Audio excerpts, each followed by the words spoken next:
11. E aconteceu que, estando ele a orar num certo lugar, quando acabou, lhe disse um dos seus discípulos: Senhor, ensina-nos a orar, como também João ensinou os seus discípulos. E Jesus os ensina, e depois no verso 5 vai contar uma parábola para eles do amigo insistente. E disseram-lhe no verso 5: Qual de vós terá um amigo, e se for procurá-lo à meia-noite, e lhe disser: Amigo, empresta-me 3 pães, pois que um amigo meu chegou à minha casa vindo de caminho, e não tenho o que lhe apresentar. Se ele, respondendo de dentro, disser: Não me importunes, já está a porta fechada, os meus filhos estão comigo na cama, não posso me levantar para te dar. Digo-vos que, ainda que não se levante a dar-lhes por seu amigo, levantar-se-á todavia por causa da importunação ou da insistência, e lhe dará tudo o que houver mister, ou pedido, ou necessário. Olha o verso 9. Então eu vos digo a vocês: pedi e dar-se-vos-á. Buscai e acharei. Batei e abrir-se-vos-á. Vamos falar de oração. É falar daquilo que é o chamado da igreja. Nós não podemos imaginar que isso seja um ministério que é para terceirizar. Não. Tudo que nós precisamos está na oração. Jesus, quando vai escolher os seus 12 discípulos, ele passou a noite inteira comendo pipoca e assistindo Netflix? Não, ele passou a noite fazendo o quê? Orando. A sua casa precisa de vitória? O seu lar precisa de bênçãos? A sua história precisa ser diferente? E aonde é que nós vamos encontrar isso? Na oração. A oração, ela é imprescindível, mas a oração não tem glamour, porque na oração não tem o que ora mais bonito, não tem o que cobre o outro que orou mais, não dá para se medir, porque eu não sei, cada um tem uma maneira. Então na oração o nosso ego é quebrado, e a oração é um grande exercício disso, inclusive. Por isso é tão importante a prática da oração. Entendemos que é preciso que a gente aprenda a verbalizar. Jesus olha para os seus discípulos e fica triste com eles e dizendo: nenhuma hora podeis vigiar comigo. Nenhuma hora vocês podem estar orando comigo. O que faz pensar que na verdade então Jesus ficava mais de horas orando. E a oração, ela é o seguinte, é uma prática, é um hábito. Se você perguntar para todos os atletas, as pessoas, principalmente, vamos dar um exemplo, corrida de rua. Toda pessoa que começa a praticar corrida de rua, no começo é um martírio, é difícil. Mas chega uma hora que ela acostuma tanto com aquilo que, se ela não correr, ela fica mal. Às vezes eu encontro, já aconteceu comigo, de acordar às 4 da manhã para resolver alguma coisa e sair, e eu encontro uns doidos andando para a rua, feliz da vida, e todo dia, 4:30 da manhã, estão correndo para a rua. Aí você fala: como é que pode ter essa disposição? Mas ele acostumou tanto com aquilo, que aquilo faz tão bem para ele, e é tão importante que ele não abre mão daquilo por nada. Seja aonde for ou onde ele estiver, ele vai levantar e vai correr às 4:30 da manhã, porque isso virou um hábito. Se o nosso próprio corpo age dessa forma, e isso é fato, a oração ela não vai ser diferente disso. A oração vai se tornar uma prática. Aquilo que pode ser pesado, uma hora de oração, se a gente criar esse hábito, e todos os dias você ir mais além, você criando uma rotina de oração, você vai se acostumando tanto com aquilo que aquilo para você é como você, quando você fica sem comer, aquele que toma café todos os dias, quando fica sem tomar café dá dor de cabeça, porque você se acostumou tanto que aquilo te faz falta. E quando você não ora, alguma coisa está errada, você precisa orar, você precisa se prostrar diante de Deus. Então é necessário criarmos essa disciplina na nossa vida. Os joelhos, segundo a história do apóstolo Tiago, irmão de Jesus, ele era conhecido e chamado o homem de joelhos de camelo, porque ele passava tantas horas de joelho que o seu joelho era deformado. Quando você olha para a história e encontra homens como John Wesley, que foi chamado um tição tirado do fogo, pai do metodismo, Então prova é que a oração era prática na sua vida, que um dia ele se despediu na casa de um amigo às 9 horas para ir embora dormir, e a pessoa diz, onde já se viu isso? Fica um pouco mais. Pegou, não, eu tenho algo muito importante, um compromisso amanhã às 4:30 da manhã. A pessoa diz, puxa, é tão sério assim? É. O que você vai fazer amanhã? Eu vou me levantar para orar. E todos os dias da sua vida foi marcado. E se nós não perseverarmos na oração, a gente perdeu boa parte da vida e do sucesso da nossa vida cristã. Jesus, sendo Deus, a sua vida é marcada pela oração. John Wesley estava tão acostumado a orar, que no lugar, quando ele estava na sua casa, ele orava tantas horas, 3 horas, todos os dias de joelho, que ficou afundado o lugar. E um dia Billy Graham, numa expedição, passa na casa de John Wesley, essa foi a casa do avivalista John Wesley. E ele viu ali os 2 lugarzinhos afundados e perguntou para o guia, o que é isso aqui? O guia disse para ele, sabe o que é isso aí? É onde John Wesley orava todos os dias. E ele não se conteve, Billy Graham então, ainda meninão, foi lá e dobrou os seus 2 joelhos nas covinhas que ele achou no chão e fez uma oração, Deus, eu quero dar a minha vida ao Senhor. E foi um dos maiores ganhadores de almas da história. Um homem que andou literalmente o mundo inteiro pregando o Evangelho. Partiu para o Senhor com 100 anos de idade, sem nunca ter um escândalo em sua vida, sem nunca ter aceitado ofertas à parte, viveu de salário. Um homem que deixou um legado para trás. Um homem que pregou a presidentes em todos os cantos do mundo. Porque entendeu que a oração fazia parte da sua vida. Olhamos para o avivamento da Rua Azusa. O avivamento da Rua Azusa, os irmãos estavam simplesmente no momento de lazer, comendo um cachorro quente e tomando o guaraná, e o Espírito Santo veio sobre eles. Foi assim? Não, não foi assim. Aconteceu que depois de dias orando, quando William Seymour esteve diante de um avivalista impactado pelo movimento do Espírito Santo, ficava assistindo aulas sobre a pessoa do Espírito Santo, e ele tinha que ficar do lado de fora da faculdade, porque ele era negro e havia discriminação nos seus dias. E ele ficava no corredor do lado de fora, ouvindo com fome de Deus, falar sobre o avivamento, sobre como o Espírito Santo age, quando ele vem, o que ele faz. Aquilo ardeu, ele passou a estudar o livro de Atos. E se você conhecer a história por trás da história, William Seymour e mais um grupo de pessoas alugaram uma casa. E durante quase 6 meses, as reservas que eles tinham foi para estudar o livro de Atos, sem nenhuma interferência de nenhum outro livro, a não ser a própria Escritura. E orarem, e jejuarem. Quando ele volta para aquele lugar tão simples, para aquela casinha, lá na Rua Azusa. Aí então, eles começam a levantar um clamor a Deus. Durante 10 dias ele apregou jejum e oração. Era comum William Seymour, cego de um olho, negro, discriminado por uma sociedade racista que era os Estados Unidos naqueles dias, colocar a sua cara numa caixa de tomate e ali se esvaziar diante de Deus. O Espírito Santo, depois de 10 dias, irrompeu sobre eles de tal forma que eles começaram a falar em outras línguas, que começaram a viver aquele avivamento, algo que ninguém podia explicar. Uma moça simplesmente senta-se no piano e começa a tocar lindamente sem nunca ter estudado e ter aprendido uma nota sequer.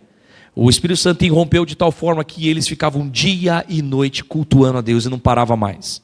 E o culto não cessava. E pessoas com fome de Deus eram atraídas de todas as partes e vinham para poder viver isso e receber esse avivamento, que varreu o mundo então. A 2 quadras de distância as pessoas chegavam perto daquele ambiente. As suas pernas começavam a tremer. Alguns não aguentavam ficar de pé, caíam de joelhos, clamando a Deus por misericórdia, sentindo os seus pecados, mas também sendo cheios do Espírito Santo.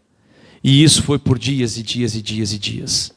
Então, e se a gente continuar toda a história de Evan Roberts no país de Gales, a gente vai ver a oração. Se você pesquisar a história do avivamento entre os Zulus, através de Erlo Stegan, você vai ver a oração regendo a vida deles. Você vai conhecer a história de um missionário chamado... agora até esqueci o nome dele, que pregou no interior da África, David Livingstone. Ele pregava de tal forma, com ousadia, que quando ele morreu, ele pediu que o coração dele fosse sepultado na África. Era um homem que passava horas e horas de oração. Uma certa noite ele, que mapeou, que era um biólogo e um botânico, e que andou toda a África percorrendo e trazendo as informações, chegou diante de uma tribo de canibais, e a noite toda ele viu aqueles canibais, todos aqueles índios, aquela tribo, né, de nativos ali armados, prontos para atacá-lo. Ele passou a noite orando, pedindo a Deus socorro, e não sabia o que fazer dentro da sua pequena choupana.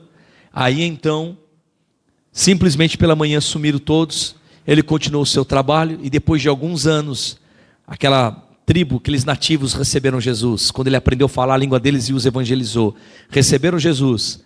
E um dos líderes daquela tribo veio perguntar para ele: quem que é o exército que vocês têm de noite com vocês? Ele disse: que exército? Olha, nós estávamos tudo pronto para ter uma bela de uma refeição, mas tinha uns homens de luz, com quase 4 metros de altura, muito forte, com espadas que ficavam em volta da casa de vocês, e nós doidos para atacar, e eles não iam embora. E quando a gente estava preparado a atacar, eles davam um passo do nosso lado, e a gente tremia de medo, e a gente viu que nós não podíamos contra eles, e corremos embora, e decidimos nunca mais mexer com aquele homem, ou seja, com David Livingstone. Mas ele passava horas e horas orando. O dia que ele morreu, depois de alguns anos, numa dessas tribos, chegou alguns novos missionários, e começaram a falar de Jesus, e a pregar Jesus, e alguns mais novos, alguns mais que eram ainda pouco crianças na época de David Livingstone, começaram a falar sobre Jesus. Não é Jesus o nome dele é David, nós conhecemos ele. Conforme falava do amor de Jesus, as palavras de Jesus iam falar sobre Jesus, eles confundiram Jesus com David Livingstone. Mas tudo isso era somente possível por meio da oração. Uma coisa que é interessante no texto que nós lemos, a gente entende dentro do Pentateuco que a gente está estudando, e eu vou fazer isso para a gente relembrar, para a gente começar essa série sobre a oração, o chamado para a gente entender que é na oração, a nossa carne grita. Então a gente vai precisar falar, primeiramente a gente vai entender o tabernáculo. Vamos fazer a planta do tabernáculo aqui, e vocês vão poder me ajudar aqui. O tabernáculo ele era dividido em quantas partes? 3 partes principais. O átrio externo, que era composto do altar de sacrifício, a pia de bronze. Aí agora vinha a segunda parte. Essa era a parte coberta do tabernáculo, dividida em 2. O lugar santo, contendo aqui o candelabro,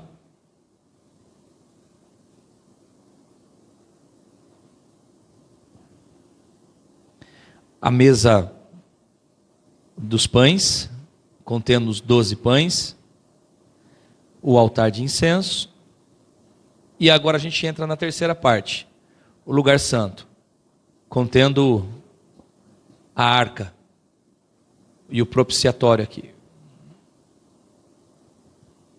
Nós encontramos, então se a gente traçar uma linha aqui, alguns irmãos vão relembrar disso. Vamos dividir átrio externo. Se a gente traçar uma linha aqui, temos uma parte, aqui nós temos outra parte, e aqui nós temos a última parte. Nós lemos que pedi, dar-se-vos-á, buscai e acharei, batei e abrir-se-vos-á. Então nós também encontramos na expressão de Jesus 3 fases da oração. Vimos que Jesus dá um modelo de 3 fases. Então a gente poderia colocar o ato externo, o pedir. Nós temos agora no lugar santo o buscai. E nós temos no Santo dos Santos o bater. A gente poderia separar dessa forma. Mas também para a gente poder entender isso, nós temos que lembrar que Deus criou o homem, e lá em Tessalonicenses diz que sejam conservados o vosso, irrepreensíveis diante do Senhor, o vosso corpo, alma e espírito. Então nós vamos ter aqui o corpo, nós vamos ter a alma, e vamos ter o espírito. Deus é espírito, e importa que aqueles que o adorem em espírito e em verdade. Então nós entendemos que a comunicação maior e perfeita e plena, ela está no espírito. Mas observe que Deus também nos deu um mapa o mapa que você pode chegar à presença de Deus. E esse mapa, e a gente entender isso aqui, vai ser um divisor de águas na sua vida para a oração. Para todos os irmãos que têm lutado e têm vindo, e graças a Deus, cada dia eu vejo os irmãos se interessando e lutando para a gente vir orar e ter mais de Deus na nossa vida. Existe um mapa. Esse mapa, a intenção do sacerdote, do sumo sacerdote, vamos usar assim, quando ele fazia expiação pelo pecado do povo, era chegar até o Santo dos Santos. O ápice e o destino final de tudo que se fazia aqui era chegar até o Santo dos Santos. Jesus diz que a gente tem aquele que pede, recebe, o que busca, encontra, o que bate, se abre. Nós somos corpo, alma e espírito. Então vamos entender um pouco mais sobre nós mesmos. Entendendo um pouquinho mais sobre você, a gente vai entender. Dentro do próprio tabernáculo, aonde que era feito o sacrifício? Aonde que tinha morte aqui no tabernáculo? Lá no Santo dos Santos ou no átrio? Então nós temos aqui o átrio, vamos até escrever para a gente não esquecer. O átrio, eu vou colocar um L santo, que é L de lugar, lugar santo, e um S ponto santo, que é o Santo dos Santos. Então nós temos aqui essas três fases também do tabernáculo. O sacerdote trazia, aqui o animal era oferecido, aqui ele morria, ele era imolado, o seu sangue era retirado, ele era queimado até restar as cinzas. Enquanto não sobrasse a cinza, a carne está queimando, já está correndo. Não. Ele tinha que ser consumido até o final. Isso é muito importante. O animal tinha que ser queimado, tinha que ser morto e sacrificado até restar as cinzas. Aí então agora passava-se pela pia e entrava dentro do lugar santo. Interessante que Jesus fala sobre pedir. E o primeiro passo na nossa vida, na oração, para que você possa chegar a essa plenitude de adoração e de comunhão com Deus, você precisa passar pelo ato externo. E o ato externo vai falar de morte, vai falar de queimar, de reduzir até não sobrar nada. E a maioria de nós, eu posso dizer isso, que nós na oração não passamos, não saímos do átrio. Aqui no átrio você tem luz externa. Aqui no átrio você está vendo as coisas que estão à sua volta. No átrio você vê os montes à sua volta, você vê um forasteiro, um peregrino passando, vê uma comitiva. No átrio externo você consegue, a sua atenção é tirada por muitas coisas que estão à sua volta. No átrio externo a sua atenção ela é desviada. No átrio externo você está agitado. No átrio externo você anda para todo lado. No átrio externo você boa tarde para um, boa tarde para o outro. Alguém bate nas suas costas. No átrio externo, sacerdote, você quer tomar um golinho d'água? Toma uma água aí. No átrio externo, alguém pergunta para você aonde que está a chave lá de baixo. No átrio externo é um carro que dispara o alarme lá do lado de fora. No átrio externo é uma criança que passa e trupica no seu pé e você se desconcentra todo. No átrio externo estamos falando da agitação. O átrio externo fala aonde a carne deve morrer. Para que a gente continue e possa evoluir, aqui fala do corpo, fala da carne. Essa esfera, aonde a gente está ligado no mundo, aonde nós estamos prestando atenção nas coisas. O átrio externo fala exatamente disso. E a carne precisa ser sacrificada. Enquanto ela não for queimada, enquanto ela não for reduzida, eu não posso continuar. E é aqui que às vezes leva tempo. Vai depender de como você tem vivido, quanto você tem ido. Porque se eu não tenho tido esse hábito de ir ao Santo do Santo, aqui eu posso ficar no mínimo 1 hora para me conseguir reduzir, porque o ego está gritando, a minha vontade, a minha preocupação. É nesse momento que você já percebeu na oração, que o seu corpo grita, o seu joelho fica desconfortável, aí você senta, aí você enjoelha de novo, aí você tenta orar de pé, aí a sua atenção é roubada, e isso pode se estender por muito tempo. No átrio externo é o lugar aonde de levar a minha carne a ser sacrificada e morrer. Aí quando eu consigo, aí então nesse momento eu entendo, aqui eu estou na esfera do pedir. Senhor, abençoa a minha casa, Senhor, abençoa a minha família, Senhor, abençoa as autoridades da terra, Senhor, visita os hospitais, visita os orfanatos, visita os órfãos, visita as viúvas, visita os missionários, Senhor, visita a Coreia do Norte, visita o Japão. E aí que você tem uma lista, aí você até abre o caderninho para te ajudar, para poder ter um tempo a mais. E você tem uma lista de coisas, você está cheio de pedido. Aí você fala, Senhor, eu nem quero pedir, eu quero a tua presença, eu quero a tua glória, mas eu também preciso, Senhor, ter um emprego melhor. Aí você está agitado, o coração ainda está preocupado, você está orando aqui, Senhor, eu preciso do Senhor, mas é aquela conta, eu estou no vermelho no banco, Senhor, tem de misericórdia. E você está agitado, a sua carne está totalmente reinando ainda, mas até que chega um momento que daí, pelo Espírito de você está sacrificando ela, é isso, é fazer ela continuar ali. A carne quer sair, já deu meia hora, nossa, já deu uma hora, vou tomar uma água, depois eu volto. Não, continue, insista um pouco mais, vai um pouquinho mais além. A sua carne tem que continuar sangrando, porque a sua carne quer levantar, você está agitado. Aí você vai levando a sua carne a ser sacrificada, a sua carne vai sendo aniquilada. Aí chega um momento que de repente você fala, Senhor, eu estou com uma série de coisas, mas a partir de agora eu não quero mais. É como se desse um plim em você. Aí você fala, não, eu quero o Senhor. Apesar de tudo, Senhor, eu estou pedindo um monte de coisa, mas isso nada é importante, porque se não for o Senhor, aí você agora já não está mais pedindo, aí você já não está mais buscando, aqui as lágrimas já começam a vir, já a sua atenção que estava perdida já começou a ter foco. Aí agora as lágrimas começam a acontecer, o seu coração começa a arder, você já saiu da carne, começou a entrar na alma. Aqui você chora. Aqueles que falam em línguas aqui começam a falar em línguas, começam a sentir uma alegria, a alma fora da sede de emoções. Aqui agora você já está buscando, você não está mais pedindo, você tem uma busca, e nessa busca você quer a presença de Deus.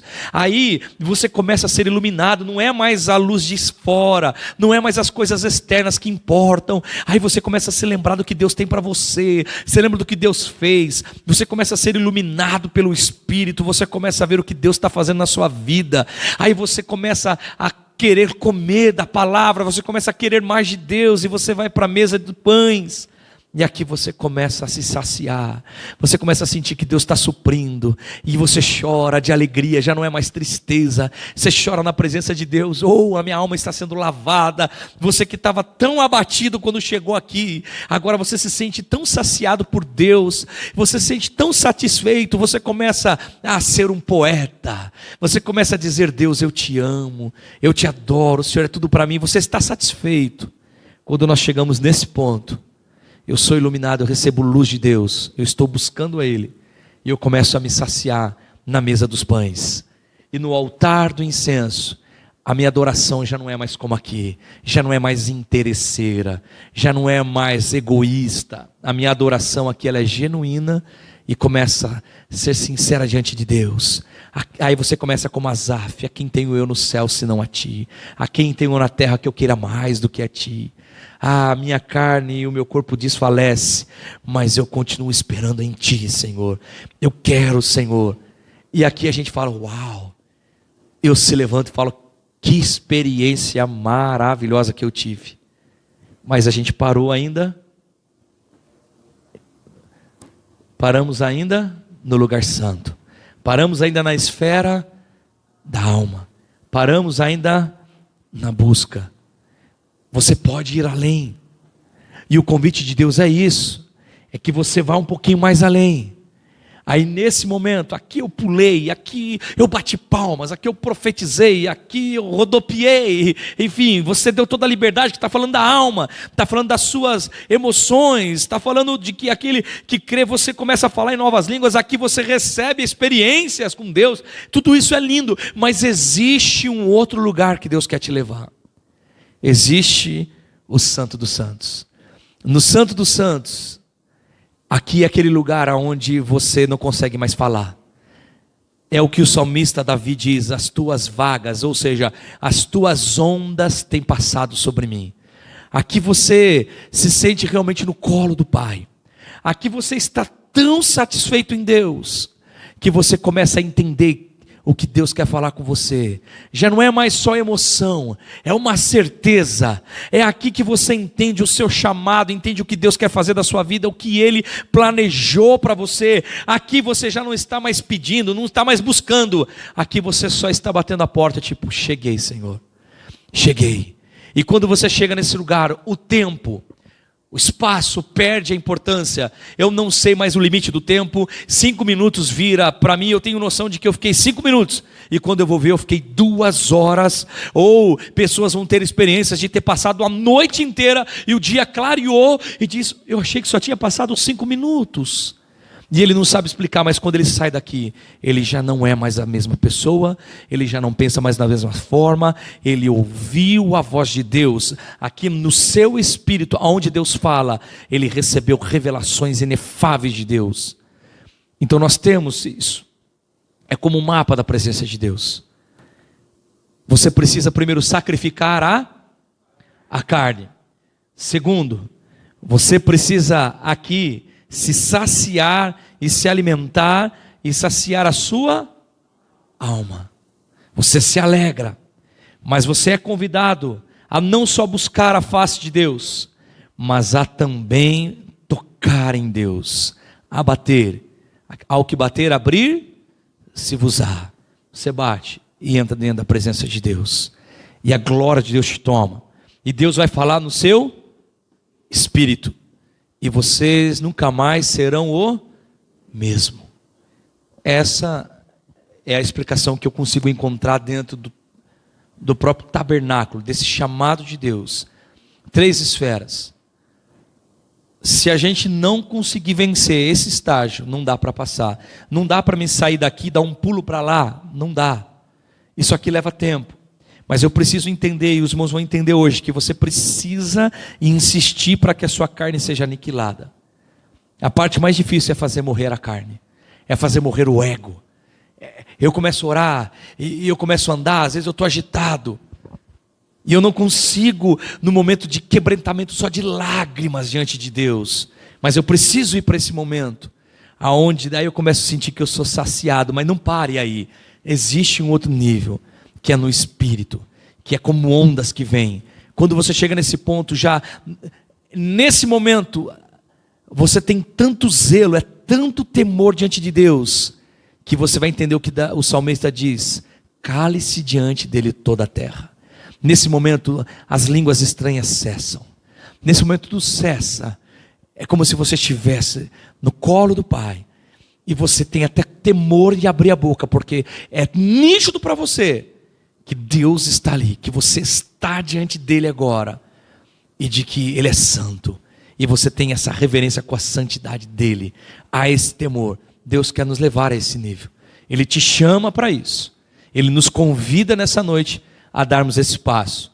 Lembre-se disso, nós temos o átrio externo, o lugar, e o santo. Jesus diz que aquele que recebe, mas ao que busca, acha ou encontra, e ao que bater, abre-se-vos-á. Nós somos compostos de corpo e espírito. Não fique na esfera do corpo, e nem tampouco só da alma. Vá um pouco mais além. Vá além, Deus nos convida. Amém? Vamos colocar isso em prática?